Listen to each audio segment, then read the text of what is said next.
जय हिंद दोस्तों। आज के नए सेट में आप सभी का स्वागत है। चलते हैं क्वेश्चन की तरफ दोस्तों। पहला क्वेश्चन देखते हैं, अर्थशास्त्र का जनक किसे कहा जाता है। तो अर्थशास्त्र का जो जनक है दोस्तों ये एडम स्मिथ हैं, इन्हें अर्थशास्त्र का जनक कहा जाता है। दूसरा नंबर क्वेश्चन देखते हैं, अर्थशास्त्र में बाजार से क्या अभिप्राय है। प्रतियोगिता की उपस्थिति इसका अभिप्राय होता है दोस्तों, मतलब बाजार जितना ज़्यादा बाजार उतना ज़्यादा प्रतियोगिता। तीसरा नंबर क्वेश्चन देखते हैं दोस्तों, वर्ष 1998 में अर्थशास्त्र के लिए नोबेल पुरस्कार विजेता डॉक्टर अमर्त्य सेन निम्न आर्थिक विकास के मार्गों में से किसके पक्ष में थे। तो ये थे दोस्तों कल्याण अर्थशास्त्र के क्षेत्र में इनको नोबेल पुरस्कार मिला था 1998 ईस्वी में। 4 नंबर क्वेश्चन देखते हैं, गांधीवादी अर्थव्यवस्था किस सिद्धांत पर आधारित है। तो ये गांधीवादी अर्थव्यवस्था है दोस्तों, ये ग्रामीण सहकारिता के सिद्धांत पर आधारित है। 5वां नंबर क्वेश्चन देखते हैं, भारत में केंद्र राज्य वित्तीय संबंधों में गॉडगिल फार्मूला कहाँ प्रयोग में आता है। तो ये जो गॉडगिल फार्मूला है दोस्तों, ये राज्यों के बीच केंद्रीय योजना सहायता राशि बांटने के लिए गॉडगिल फार्मूला का यूज किया जाता है। 6 नंबर क्वेश्चन देखते हैं, माल्थस के जनसंख्या सिद्धांत के अनुसार निम्नलिखित में किसके बीच संबंध की खोज की गई थी। तो ये माल्थस की जनसंख्या सिद्धांत है दोस्तों, ये खाद्य आपूर्ति और जनसंख्या वृद्धि के बीच संबंध खोजा गया था। 7 नंबर क्वेश्चन देखते हैं, किसने कहा था अर्थशास्त्र धन का विज्ञान है। तो ये जो अर्थशास्त्र के जनक हैं दोस्तों उन्हीं के द्वारा बोला गया था, एडम स्मिथ जी के द्वारा बोला गया था कि अर्थशास्त्र है जो कि धन का विज्ञान है। 8 नंबर क्वेश्चन देखते हैं, भारतीय जनसंख्या के इतिहास में किस काल अवधि को आगे की ओर एक बड़ी छलांग कहा जाता है। तो ये 1971 से 1981 का जो काल है दोस्तों, ये जनसंख्या के इतिहास में सबसे बड़ा छलांग कहा जा सकता है, या तो यह कहा जा सकता है कि सबसे ज़्यादा जो जनसंख्या का ग्रोथ वृद्धि हुआ था वो 1971 से 1981 के बीच हुआ था दोस्तों। 9 नंबर क्वेश्चन देखते हैं, ड्रेन का सिद्धांत द थ्योरी ऑफ ड्रेन किसने प्रतिपादित किया था। तो ये ड्रेन का जो सिद्धांत है दोस्तों, ये हमारे दादा भाई नौरोजी, इनको ग्रांड ओल्डमैन भी बोला जाता है, दादा भाई नौरोजी के द्वारा ड्रेन का सिद्धांत दिया गया था। 10 नंबर देखते हैं, एकाधिकारी प्रतियोगिता का सिद्धांत यूएसए में प्रतिपादन किया था। तो यूएसए में जो कि एकाधिकारिता की जो प्रतियोगिता का सिद्धांत है दोस्तों, ये एडवर्ड चैम्बरलिन के द्वारा किया गया था। चलते हैं आगे, देखते हैं 11 नंबर क्वेश्चन, लाभों के अभिनव सिद्धांत का प्रतिपादन किसने किया था। तो ये जे.एम. सुपीटर के द्वारा किया गया था, लाभों के अभिनव सिद्धांत का प्रतिपादन। 12 नंबर क्वेश्चन देखते हैं, निम्न में से कौन सा मानव विकास सूचक का आयाम नहीं है दोस्तों। तो ये है जो कि सामाजिक स्थिति है, ये नहीं है। बाकी जो हो गया ज्ञान कितना है, जीवन स्तर कितना है, जीवन का प्रत्यास्था क्या है, ये सब मानव विकास का सूचकांक है। लेकिन 13 नंबर क्वेश्चन देखते हैं, कार और पेट्रोल है। तो ये दोनों एक दूसरे के पूरक है दोस्तों। 13 नंबर देखिए, कार और पेट्रोल क्या है, तो ये एक दूसरे का पूरक है। 14 नंबर देखते हैं क्वेश्चन, श्रम विभाजन की धारणा का समर्थन किसने किया था। तो श्रम विभाजन की जो धारणा का समर्थन किया था दोस्तों, ये मार्शल के द्वारा किया गया था। 15 नंबर क्वेश्चन देखते हैं, ग्रामीण निर्धरता को दूर करने के लिए पूरा मॉडल का पक्ष समर्थन किसने किया था। तो ये पूरा जो मॉडल था दोस्तों, ये एपीजे अब्दुल कलाम के द्वारा इसको समर्थन दिया गया था। 16 नंबर क्वेश्चन देखते हैं, निम्नलिखित में से कौन सा औद्योगिक रुग्णता के लिए एक आंतरिक कारक नहीं है। तो ये प्रौद्योगिकी अप्रचलन है जो कि आंतरिक कारक नहीं है दोस्तों।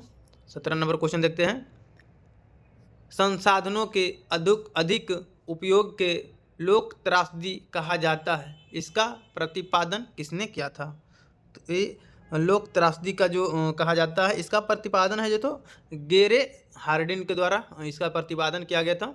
18 नंबर क्वेश्चन देखते हैं, कौन सा अर्थशास्त्री यह मानता था कि बेरोजगारी असंभव है और यह कि किसी भी उतार चढ़ाव का सामना करने के लिए बाजार तंत्र की एक अंतर्निर्मित नियामक प्रणाली होती है। तो ये है जेबी से के द्वारा ये सिद्धांत दिया गया था दोस्तों, यही अर्थशास्त्री के द्वारा माना जाते हैं। बहिर्मुखता सिद्धांत अर्थशास्त्र की किस शाखा का मूल सिद्धांत है? तो ये बहिर्मुखता है दोस्तों, ये इन्वायरोनॉमिक्स का मुख्य सिद्धांत है। चलते हैं 20 नंबर क्वेश्चन में, गांधीवादी अर्थव्यवस्था किस पर बल देती थी? तो गांधीवादी अर्थव्यवस्था थी दोस्तों ये समाजवादी एवं आर्थिक मूल्यों के समर्थन करता था। और समाजवादी का मतलब क्या हुआ कि सबका एक आर्थिक रूप से समाज जो समान रूप से रहे आर्थिक। अगला क्वेश्चन, भारतीय विशेष आर्थिक नियम संशोधन किस वर्ष हुआ था? तो भारतीय विशेष आर्थिक नियम संशोधन है जो कि 2026 में किया गया था दोस्तों। 2 नंबर देखते हैं, अधिकतम सामाजिक लाभ का सिद्धांत किसकी बुनियादी सिद्धांत है? राजकोषीय अर्थव्यवस्था का सिद्धांत है दोस्तों कि जितना से ज़्यादा समाज से लाभ लिया जा सके। सम मूल्य से संबंधित होता है, तो ये वह दर जिस पर शेयर जारी किया जाता है ये सममूल्य कहा जाता है। 4 नंबर देखते हैं, भारत में निम्नलिखित सेक्टरों में से किसके द्वारा अधिक बचत की जाती है?